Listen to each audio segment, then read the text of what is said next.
27 août 1999, au poste de police de Woodsboro, ont reçu un appel en provenance d'un autre État américain. La femme au bout du fil était Toni Valentine de Lutz, en Floride. Elle s'inquiétait de sa sœur, Tammy Karen. Elle ne parvenait pas à rejoindre sa sœur depuis 2 mois, ce qui était inhabituel. Elle était convaincue qu'il lui était arrivé quelque chose de grave. On avisa John Jones, enquêteur de la police d'État, que Toni Valentine avait parlé pour la dernière fois à sa sœur le 27 juin. Elle s'inquiétait de n'avoir pas eu de nouvelles de sa sœur. Elle nous a donc avisés de sa disparition et nous a demandé d'aller vérifier chez elle. Les enquêteurs ouvrirent un dossier de personnes disparues et ils se rendirent à la maison des Karen pour voir si Tammy et son mari y étaient. Tammy avait pu choisir de ne pas rappeler sa sœur délibérément. À la maison, ils rencontrèrent Hal Karen, le mari de Tammy. Ils lui parlèrent de l'appel qu'ils avaient reçu de Floride. Karen accepta de leur parler. Il leur annonça que Tammy l'avait quitté. Hal Karen m'a dit que sa femme et lui avaient eu des problèmes conjugaux. Selon lui, Tammy aimait faire la fête. Il lui donnait régulièrement de l'argent pour qu'elle puisse sortir. À un certain point, elle lui avait dit qu'elle ne voulait plus vivre avec lui. Hal nous a alors dit qu'il lui avait coupé les vivres et qu'elle l'avait mal pris. Karen ajouta que le 27 juin, ils s'étaient disputés parce qu'elle buvait beaucoup et qu'elle prenait des drogues. Il était sorti de la maison pour se calmer. Quand il était rentré quelques heures plus tard, Tammy l'attendait dans la cuisine, avec ses bagages. Selon lui, elle était alors partie de la maison à bord d'une petite voiture. Il a pu seulement nous dire que c'était une voiture compacte rouge. Depuis, il n'avait pas eu de contact avec elle. Hal n'avait pas vu le conducteur de la voiture. Ce n'était pas la première fois que Tammy se comportait ainsi, mais cette fois, il croyait qu'elle ne reviendrait pas. Pour Hal, leur mariage était terminé. Tammy était une adulte et elle avait le droit de partir sans donner de ses nouvelles. On devait absolument la retrouver parce qu'on avait un cas de personne disparue à résoudre. Même si je n'avais pas l'autorité à titre de policier de la contraindre à rentrer ou à entrer en contact avec qui que ce soit, c'était ma responsabilité de la trouver et d'en informer ses parents ou sa famille pour qu'ils puissent cesser de s'inquiéter. On vérifia si Tammy Karen avait des antécédents judiciaires. L'enquêteur principal, Tom Skelepi, examina le dossier. Nos dossiers indiquaient qu'il y avait eu plusieurs plaintes pour violence conjugale chez les Karen. Mais chaque fois, c'était Tammy qui était l'agresseur. C'était très inhabituel. Ce n'est pas le scénario qu'on retrouve le plus souvent. Les enquêteurs découvrirent que Hal avait obtenu une ordonnance de protection contre sa femme. Ils vérifièrent ensuite le dossier de Hal Karen. Il était dans les forces spéciales de l'armée, mais il n'avait jamais commis d'acte de violence. Les enquêteurs appelèrent Toni Valentine pour lui faire part de leur découverte. Il semblait que Tammy était partie d'elle-même. Tammy avait appelé Toni pour lui dire qu'elle en avait assez de son mariage et qu'elle avait décidé de quitter Hal. Comme les détectives ne voulaient rien négliger, ils poursuivirent leur enquête. On avait beaucoup de pain sur la planche, beaucoup de travail à faire concernant Tammy. Les policiers parlèrent à toutes les connaissances de Tammy et suivirent la moindre piste. Nous avons interrogé les collègues de Tammy dans un restaurant. Nous avons alors appris qu'elle avait eu des liens très étroits avec l'un des cuisiniers. Tout le monde savait qu'ils se fréquentaient. Quelques mois avant la disparition de Tammy, le cuisinier était retourné vivre au Canada. Elle avait dit à plusieurs personnes que le cuisinier l'aimait et lui avait demandé de partir avec lui au Canada. Elle ne disait pas non à cette possibilité. C'était une bonne piste. Malheureusement, personne ne savait où le cuisinier était allé. Après avoir obtenu un mandat, les policiers de l'État de New York reçurent les relevés téléphoniques des Karen. Ils y notèrent un appel fait au Canada en avril de la même année. Les enquêteurs devaient retrouver la trace du cuisinier. On a contacté cet homme au Canada, ce qui nous a permis d'éliminer cette piste. Il a déclaré qu'il avait bien demandé à Tammy de venir avec lui et qu'elle lui avait d'abord dit oui, mais finalement, elle ne l'avait pas suivi. La police distribua une affiche avec la photo de Tammy partout dans la région de Woodsboro, ainsi qu'à Tampa, l'endroit où elle aurait pu vraisemblablement se rendre. On a fait paraître des articles dans les journaux, parler d'elle dans les bulletins télévisés, mais malheureusement, toutes nos tentatives ont été vaines. Les enquêteurs restaient en contact avec la sœur de Tammy, qui était folle d'inquiétude. Comme on n'avait plus de pistes, on a rappelé à sa sœur qu'étant donné le style de vie de Tammy, il était fort possible qu'elle soit partie vivre ailleurs et qu'elle ait décidé de tourner la page. Mais Toni était persuadée que sa sœur l'aurait appelée. Le temps a passé, les saisons se sont succédées, de même que les anniversaires. Et il est bientôt devenu évident, autant pour Tony que pour moi, qu'il était arrivé quelque chose à Tammy. Les enquêteurs avaient retenu deux hypothèses.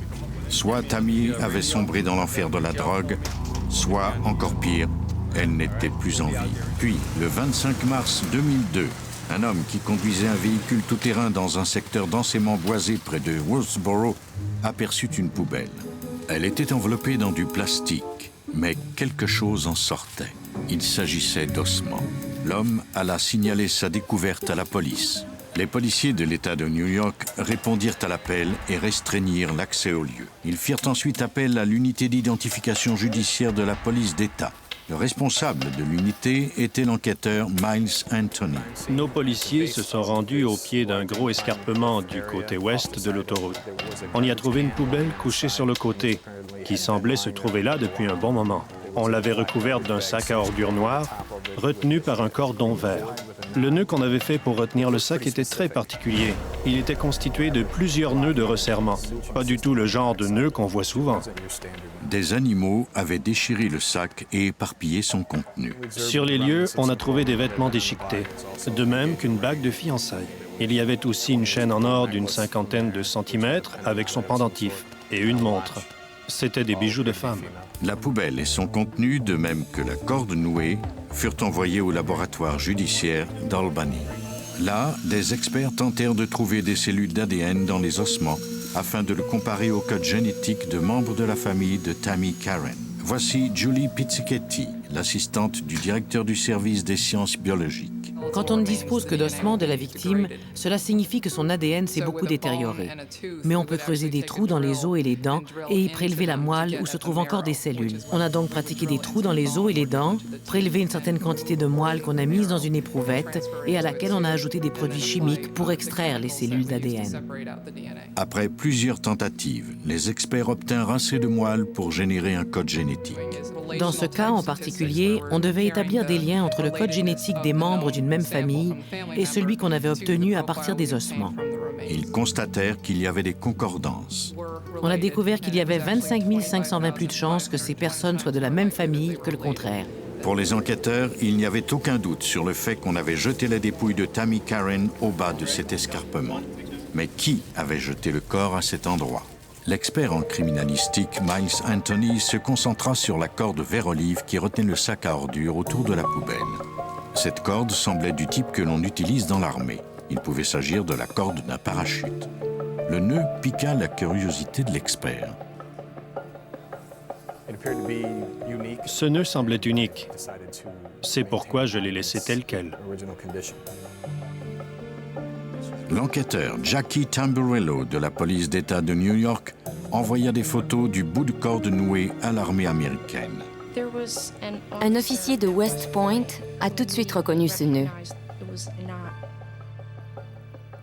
C'est le capitaine Mark Sheehan de l'armée américaine qui l'examina.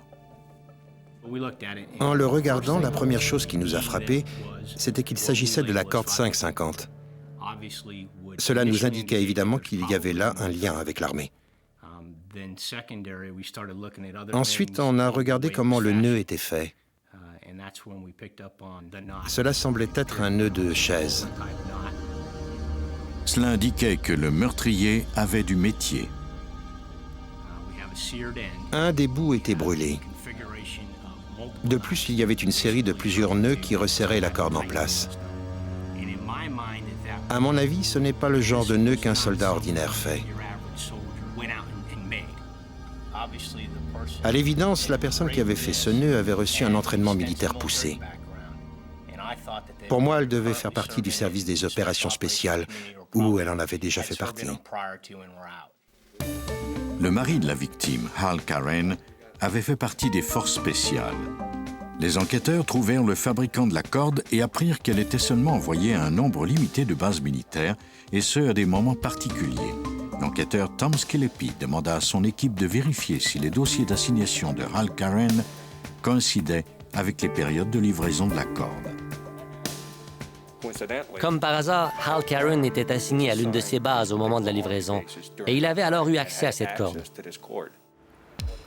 Depuis, Hal Karen avait quitté la maison où il avait vécu avec Tammy. Avec la permission du nouvel occupant, l'unité judiciaire fouilla les lieux. À l'intérieur, on ne trouva rien qui eût pu servir d'indice. Mais dans les buissons, les experts eurent plus de chance.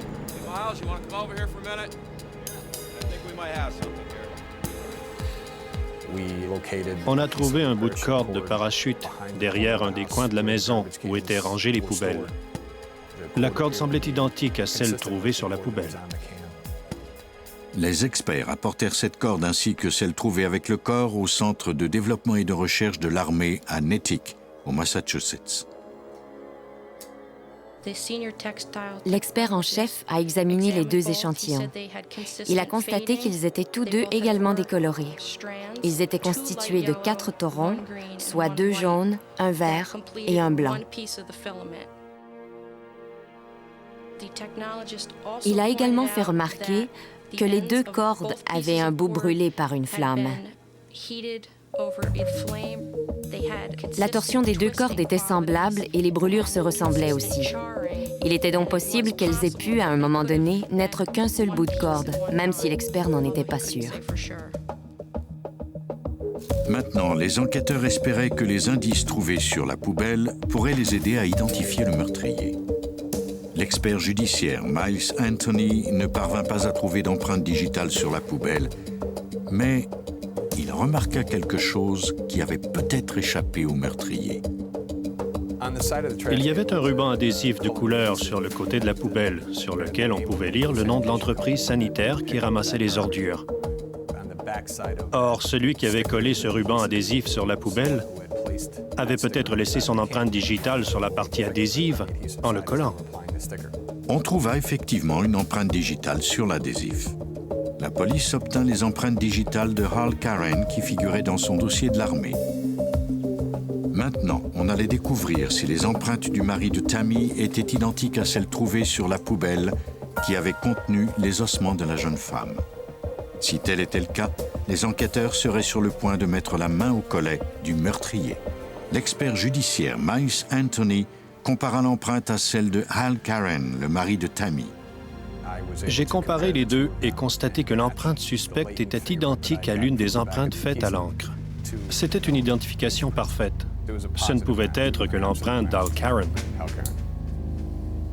Le procureur Stephen Langen disposait enfin d'un indice assez convaincant pour procéder à une arrestation. L'affaire a fini par se conclure grâce aux indices et à leur examen. Empreinte digitale, analyse de micro-indices et analyse génétique. Les policiers décidèrent d'arrêter le suspect à l'extérieur de chez lui, car il pouvait avoir caché des armes dans sa maison.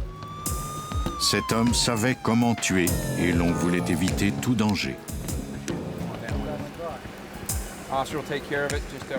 Le 6 août 2002, les policiers de l'État de New York mirent Hal Karen en détention sans incident.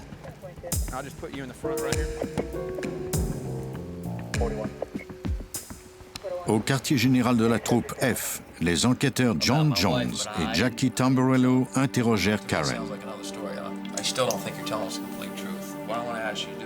Le suspect commença par dire qu'il ne savait pas que sa femme était morte.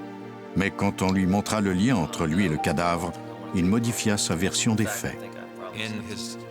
Dans sa dernière version, il a dit qu'il était rentré chez lui, qu'il avait trouvé Tammy Karen assise sur la cuvette, la tête dans le lavabo. Elle semblait être morte d'une overdose. Il déclara qu'il y avait des fioles de crack tout autour d'elle. Il craignait que s'il appelait la police, on l'arrêterait pour possession de drogue, et c'est pourquoi il s'était débarrassé du corps. Les enquêteurs devaient vérifier si Tammy était bien morte par overdose.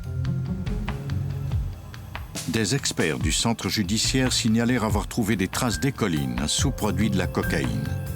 Mais la teneur de ce produit était minime et indiquait que la victime ne prenait de la drogue qu'à l'occasion, que cela pouvait remonter à des semaines, voire des mois avant sa mort.